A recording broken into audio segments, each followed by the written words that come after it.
More homeowners just started pulling cash out of their properties, Brian. Here's why from CNBC as the award falls behind you. I'm not sure how that happened. Was that your hand? I tipped it. No, you bumped the thing? Wow. Wow, Brian's excited in the studio today. So the housing market continues to befuddle economists and policymakers who expected higher rates would slow buyer demand and cool the entire economy. Instead, the economy is forging ahead. Inflation is still easing, slowing. Employers are still hiring, barring a sharp slowdown. But GDP continues to grow. And we're handing a booming economy to the new administration, and housing affordability has been front and center. So, what do you think about people pulling cash out of their house beyond the example that you gave us earlier in the show?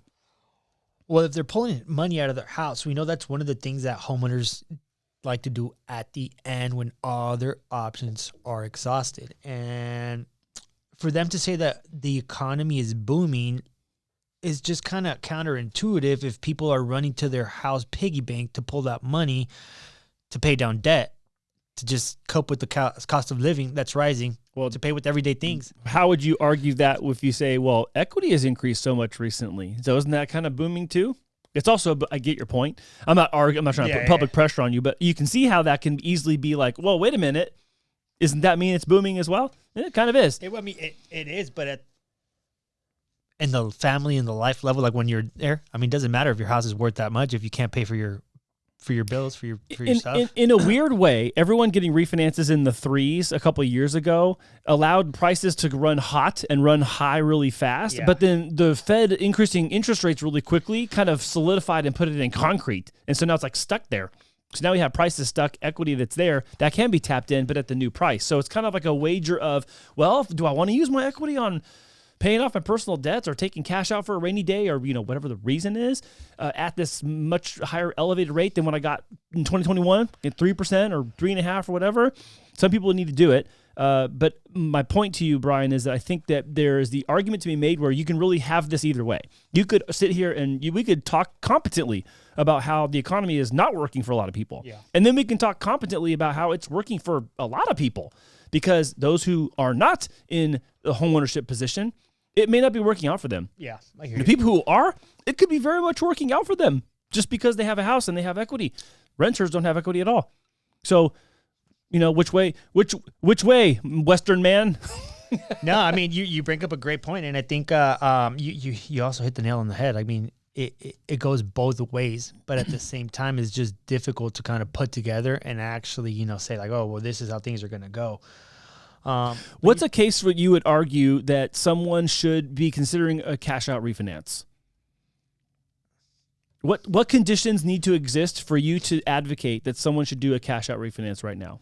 So if you know that, you're depleting your savings to just cope with whatever it is that you have to pay a month, maybe that's one alarm that you should be like, hey, maybe I do need a little bit more help because I don't know how much I could keep taking from over here. If my job isn't able to, pick up the large weight of, all my bills and I have to tap into my savings or just my regular bank account, then I think that's when you need to start considering other options or, alternatives to your income. Okay. Can you pick up a second job or, can you add additional income by doing something else, side job, side gig or whatever it might be. But I think that once you start feeling that pinch, like, oh, I'm paying a little bit more than I'm used to paying, or, hey, I'm digging into my savings a little bit more than I should.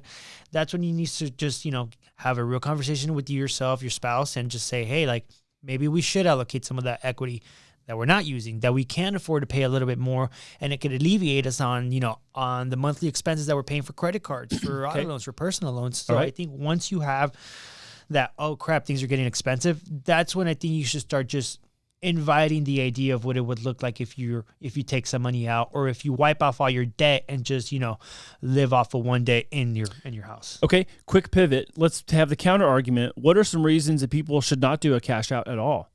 Well, if you have no financial burden, if you're just taking that money out to just, take it out, go on vacation, and even sometimes do repairs or remodels that might not give you the best appreciation in your equity or, raising your value, or if there's really no intended use for it that is either going to, make you more money, subsidize a payment, or alleviate debt in one way that you couldn't alleviate it another through another means of financial, then I think that's when you shouldn't do it. If you're just doing doing it to do it. Like, hey, I just want to have 100,000 in my bank account, or hey, I just want to, you know, go on a freaking 6-month vacation trip. If you're utilizing for personal, for how do I say it? For, you know, entertainment, or if you just want to buy yourself something nice. I was at the barbershop the other day when my barber was like, hey, I had one of my clients, you know, come all excited because he cashed out, refinanced his house to buy himself a Dodge Hellcat. Like, you know, he spent like $65,000. I'm like, wow, that's probably the dumbest thing you can never do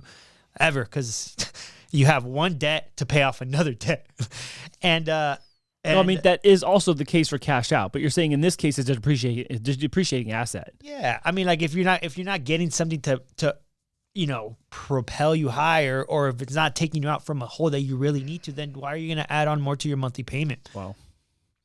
Okay. I wanted to ask, because I know there's two sides of the coin on that. But I mean, okay, but then someone could also argue, it's my money, I'll take it all out because it's going to get evaporated eventually, you know? You know what? Yeah, there is always kind of always that, like, I'm going to do what I want. Touch it. I'm never going to touch it no matter what, even if there's a fire. Yeah. Yeah, there is the whole kind of like, I'm going to do whatever I want. Andy, you don't need to tell me. There's everybody wants to do something there. Everybody's going to do whatever they want at the end of the day. The one thing I know is that everybody knows that house prices are expensive. Monthly prices are expensive. Like, that's the one thing we could all agree on. Whatever you do with your equity, whatever you decide to do with your property, some people don't ever want to touch them. They don't ever want to take they don't even want to invest in real estate because I don't want to be a landlord. I don't want to deal with, you know, repairs. Whatever it might be, everybody has a plan. Everybody wants to do something. Everybody has different interests in what they're going to do with their money, life decisions. Just the one thing I know we can all agree in is housing and affordability. Yeah. Well, one of the things I want to make sure I mention in this, because I think it's important to know, is the quote that was here at the very bottom, and this is from Jerome Powell. It says, by getting inflation broadly down and getting those rates normalized and getting the housing cycle normalized, that's the best thing we can do. And I underlined getting those rates normalized. I said this earlier in the show. That's a signal. It means expect to stay close to where we're at, and we basically got a reset. I mean, I don't mean no joke by like the whole great reset and all that kind of thing, but like we basically got a rate reset from the rampant spending of the last 4 years, and prices are not returning to where they are. They're just slowing in their acceleration. So I'm going to go back to what you said about normalized. So they're saying that over and over again, but they're not using lowering, dropping, coming down. It's going to get cheaper. No. None of those adjectives are being used because this is the new normal. This is what we're going to get used to. This is the new thing. Like, if they were arguing that, hey, we're going to bring rates down, they're going to come lower, that they'd be saying that in their language, but they're not. And that's alarming. Yeah. And that's very alarming because they're trying to make this the norm. Like, hey, this is okay. We're fine. This is a new standard. Yeah. Yeah. Yeah. It's that kind of thing that makes me cautious when we talk about the Fed. I know we talk very, I'd say semi-casually. Yeah, of course. Yeah, we got my notes and I got the things I read and I'll make the points I want to make. But I also sometimes really just caution because they can make prepared statements and they know they're going to be on the record. And so you also then choose your words very closely at that point too. Yeah. I mean, you're still talking about a person who, they face the public, they face the press when they make their federal rate decisions, but they also have to testify. You also have to testify to Congress. And so, you are going to be held to account. Now, that varies depending on kind of who's in power and, what kind of things they're trying to focus on.